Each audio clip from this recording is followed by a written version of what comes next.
Brujeria affects people who haven't healed their traumas, not because they're cursed, but because their nervous system is already dysregulated. And here's why that's true from both a neuroscience and metaphysical perspective. Also, hi, if you're new here, my name is Dr. Bianca Flores. I have my PhD in neuroscience, and I love everything metaphysical. When trauma is unresolved, the nervous system stays in a hyperactive state.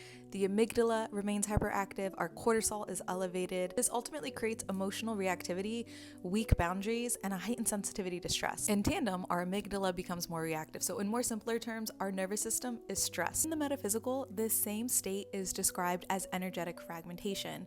When you have trauma, this can create energetic openings or holes, not because somebody is weak, but because their foundation is already stressed. Now, here's the key distinction I want to make. Brujeria done onto somebody only has an impact when their nervous system, their internal safety, is already dysregulated. This can be as simple as saying something mean to somebody or lighting a candle that goes against somebody's free will. Simple things like that, right? Of course, there's a whole field I'm not going to get into, but that's sort of the basis of it. Now, brujeria for the self-reflection, for the work, for the accountability, does the opposite.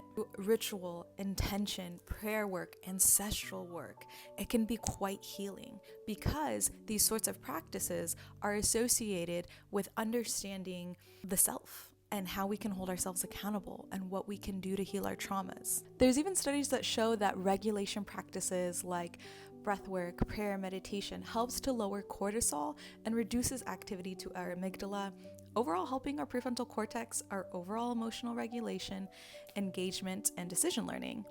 What we call this in the metaphysical is we call this grounding. This is a form of energetic protection. This helps to strengthen your stress resiliency. So for example, if somebody says something to you, you just let it roll right off because you are regulated internally.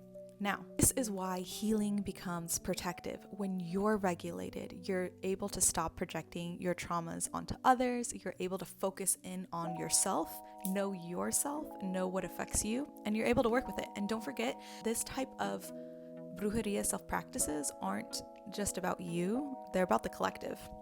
And what I mean by that is when you heal yourself, you're not just healing yourself, you're healing generations forward. That changes parental practices, behavior. You're even affecting generations past. It changes the way that you might interact with your parents or grandparents so that they learn from you too.